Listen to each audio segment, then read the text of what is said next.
Alhamdulillah, isa na namang magandang karanasan ang maibahagi ko sa inyo.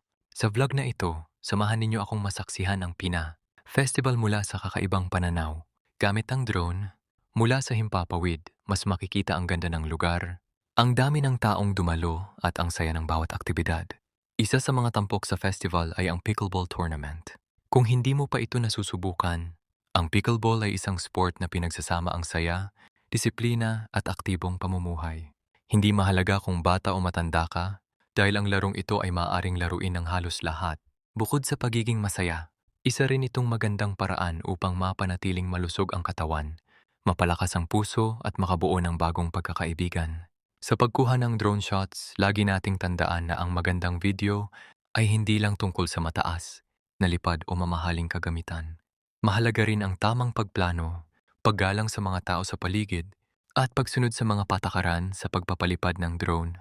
Siguraduhing ligtas ang lugar, iwasang lumipad sa ibabaw ng maraming tao kung hindi pinapayagan, at palaging maging responsable bilang drone pilot.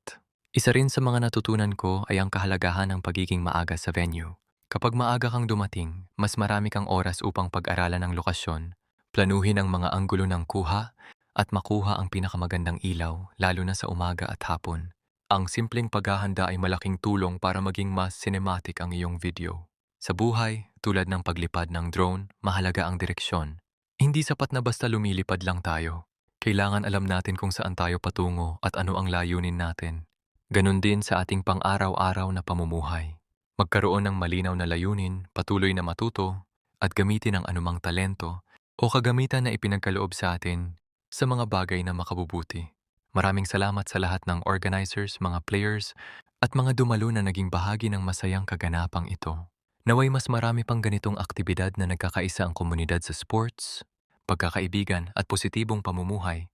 Kung nagustuhan mo ang aerial shots at ang video na ito, huwag kalimutang mag-like, share, at follow para sa mas marami pang drone videos, travel, events at iba't ibang adventure. Maraming salamat sa inyong suporta. Hanggang sa susunod na vlog.